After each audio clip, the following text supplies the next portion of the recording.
A lot of people think that board climbing is just solely around pulling on small holds, which is a big part of it, but for me I think the variety and versatility that you can get in bigger holds is really good. It's funny the sort of mindset when shaping. Often I get absolutely immersed. I treat these bits of woods like friends.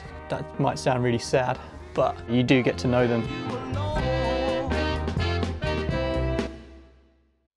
Today we are going to be shaping for Jim Pope in mind.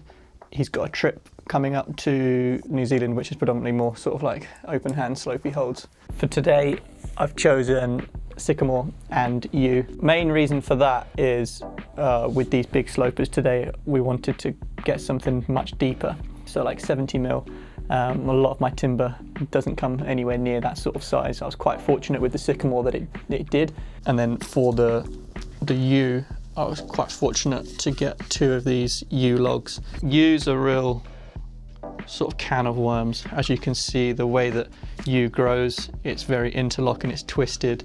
So what looks amazing here, if you was to cut in a little bit, there could be a massive inclusion in here. Don't think this one's pretty good. But, I mean, you can just see the way that the yew tree grows. So it can be quite tricky. You often get to see them a lot in churchyards because when the Romans first came over, they built all their churches where the yews were because pagans worshipped the yew tree. The oldest tree in London is a yew tree in Totteridge. I went and visited that last year. They're just mad trees. And also, especially with Jim's board, I've shaped quite a lot for him now. So I'm always trying to get new holds, new timbers on his board because it's slowly becoming a bit of a showcase, which is really nice.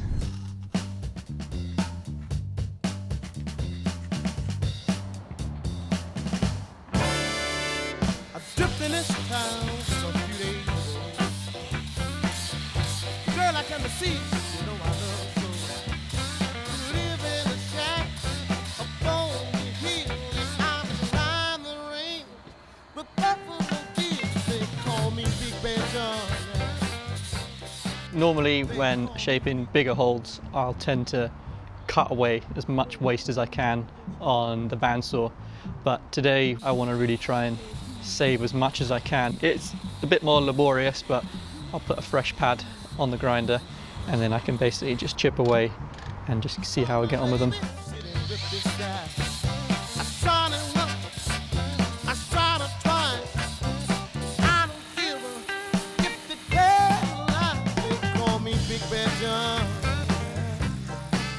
They call me Big Bad John. This one's got me real excited now. And you can see just like size-wise, not that much bigger, say 20, 25 mil, either side bigger. But the difference you can get in the slope this way, as well as the bevel that way, and it just makes it so much harder now. Like, you know, makes that sort of pinch type grip even harder.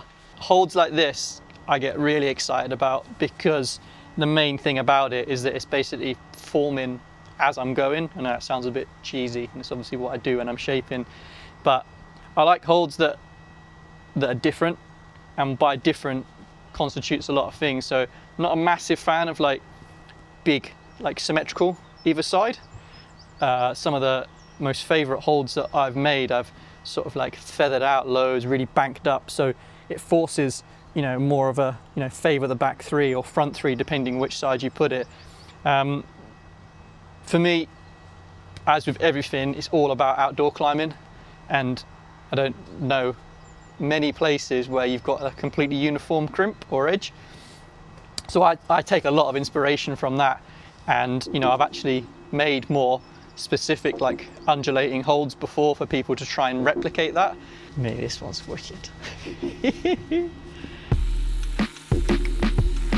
It's funny the sort of mindset when shaping. It varies quite a lot.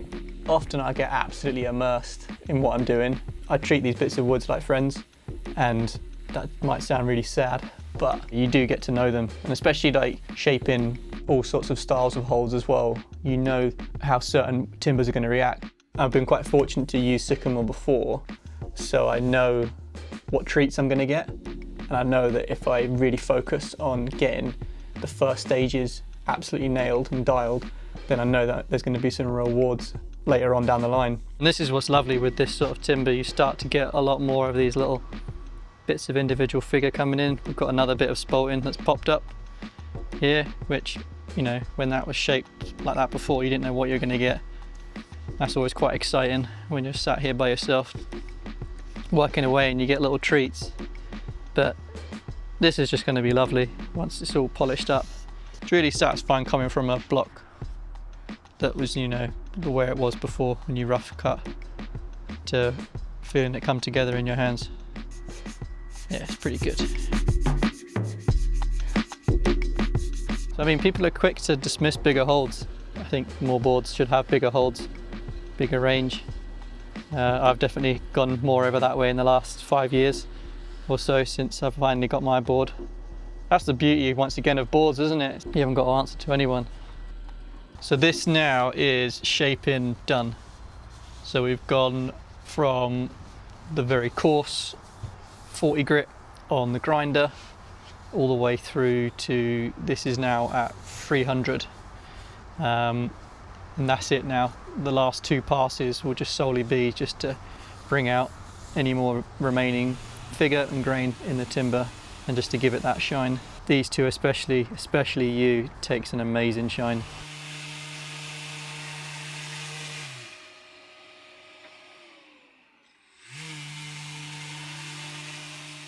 Right, so that's a finished hold. What'll be really nice is that you'll be able to see the process of what it was to what it is now. And as I say, just so much more comes out, all the finer details and colour in all this would just get lost if it wasn't sanded up. It just makes you appreciate how varied different species of wood can be. The reason why I do it is to solely give light to how amazing timber is. So this is now 1000 grit all over. It would be absolutely horrific to climb on this now. And often some people think that that's what the surface of the edge itself is, but I just manually apply texture now at 40 grit. Texture only gets applied to where your actual digits are going to be. Often, say if I wanted to utilize this as a thumb catch, I'd add texture here as well, just to make it, because the thing is, you can have pinches like that, but in terms of like enjoyment, you want to be able to get texture on there. A slight comparison of one that's been finished with texture compared to none. So I try and go all directions just to give as much bite as I can. It's not all about the visuals, it's all about the function, and I think that's the most important thing. Some of the best holds that I've climbed on are horrible looking, but they climb amazing. The most important bit is this bit. You know, don't worry about anything on the face. Focus on how you're going to actually use the hold, because I get a lot of comments like, oh, your holds are like art, and you know, that's a very nice thing to say, and I do really appreciate it, but what I love about making holds is that they're a functional tool. They can look as nice as they are, but if they don't climb well, then, you know, there's no point really. I'm really curious with these guys. He's either gonna like absolutely walk all over them, or they're gonna be quite challenging.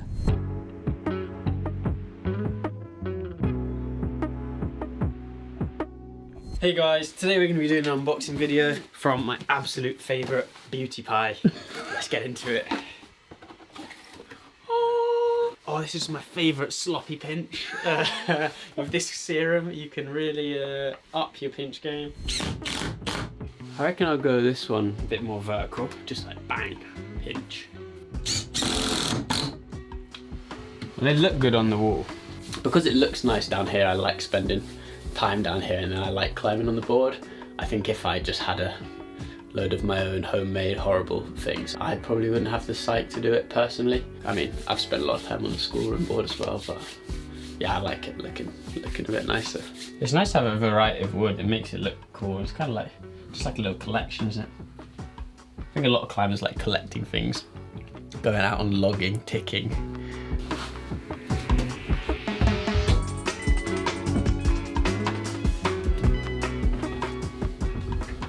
I've always liked having a mixture because, you know, it's so rare that a boulder would just be a line of crimps or just be a line of slopers, and you'd still get slopers and blobs on really steep angles. Even if a hole's bigger, like a sloper, if it's on a steeper angle, you're still like training your forearms to hold it, so I don't think they just have to be small grips.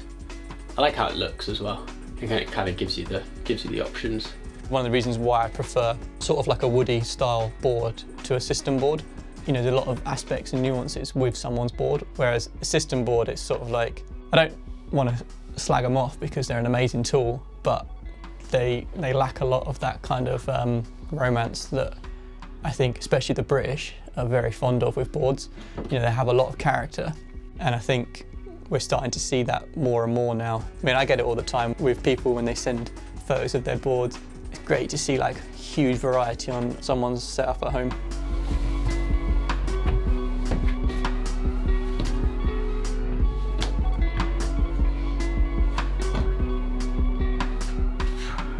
Most importantly, it's for him to have fun on them.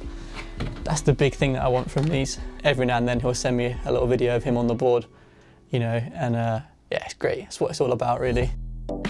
What I've been finding is, just like rock, skin type has a massive effect. Stuff like African blackwood, I find this works really well. I've got really sweaty skin, and as long as there's enough of an in-cut for you to access and bite in, it works really well.